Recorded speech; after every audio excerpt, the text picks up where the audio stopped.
Well, from extreme weather to what critics call extreme policies and what should be bipartisan congressional support for military spending. And Mid-State Congressman Scott Perry is right in the middle of it. Dennis Owens joins us now with more. Dennis, you just talked to Mr. Perry. I did indeed. Good afternoon to you, James. Scott Perry is the head of the Conservative Freedom Caucus. He pushed a defense authorization bill that Democrats are rejecting, most of them anyway. The bill would eliminate paid leave for soldiers seeking abortions when they live in states that have banned abortion.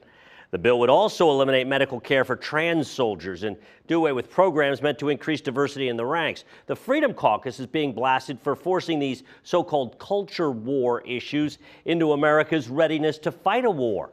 I spoke with Perry today. The retired brigadier general is, pardon the pun, sticking to his guns.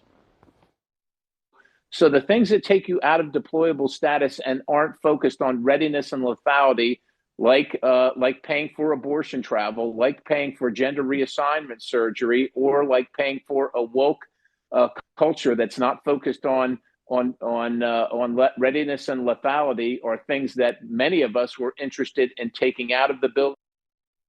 The House Democratic leader said this about the Freedom Caucus move, quote, House Republicans have turned what should be a meaningful investment in our men and women in uniform into an extreme and reckless joyride, end quote. Still has to go to the Democratic-controlled Senate and then to a conference committee where the final bill will ultimately be settled. Much of that those issues there likely to be stripped out. James, on Friday also, Scott Perry tangled with John Kerry, the climate envoy of the U.S. over climate change. Congressman suggesting that there is not too much CO2 in the atmosphere. He talks about historically over 200 million years. We're actually lower now than we were for much of that, even though most scientists say there is too much CO2 in the atmosphere. Scott Perry, along with the Freedom Caucus, they definitely do not shy away from the controversy. They do not, indeed, and the culture war issues. I'm curious as to where the politics of this are. Perhaps in Scott Perry's district, it's okay that he gets into those culture war issues, but there's a lot of